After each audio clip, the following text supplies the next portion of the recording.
Nous allons tout d'abord mettre un peu d'alcool ménager dans ce verre, comme voici. Bien entendu, pour les petits, si vous faites cette expérience, faites-la avec une grande personne, car l'alcool ménager, c'est dangereux. On va en mettre une quantité raisonnable. Voilà. Et puis, afin de rendre l'expérience un peu plus amusante, j'ai choisi de colorer mon glaçon avec, tout simplement, de colorant alimentaire. Eh bien, regardez, si je lâche ce glaçon dans l'alcool, que va-t-il se passer d'après vous? Eh bien, vous pensez qu'il va flotter? Eh bien, vérifions. Ça alors, le glaçon fond dans l'alcool ménager. La raison en est simple, en réalité. L'alcool ménager a une densité de 0,8, le glaçon a une densité de 0,9.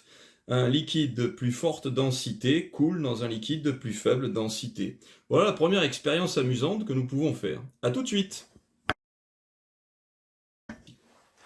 Nous allons maintenant remplir ce même verre avec de l'huile,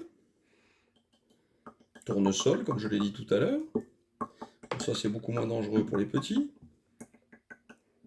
Et nous allons observer ce qui se passe lorsque je mets mon petit glaçon coloré en rouge. Eh bien on voit que cette fois il ne coule pas tout à fait au fond du verre. La raison en est simple, c'est que la densité de la glace et celle de l'huile sont très proches l'une de l'autre. On va faire une nouvelle expérience maintenant. A tout de suite.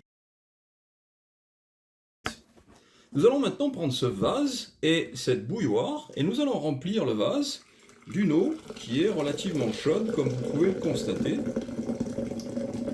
Elle est presque bouillante.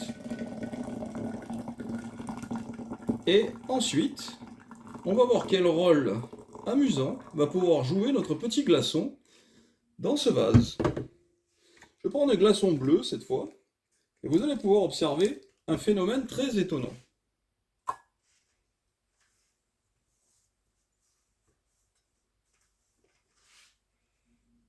Si vous observez attentivement le glaçon, vous verrez que les volutes qui sont sous le glaçon descendent vers le fond, comme vous pouvez l'observer ici.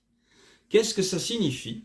Ça signifie qu'un liquide dont la densité est plus froide coule au fond de l'eau, alors qu'évidemment un liquide ou un gaz dont la densité serait plus chaude, en fonction de la température, va s'élever vers le ciel.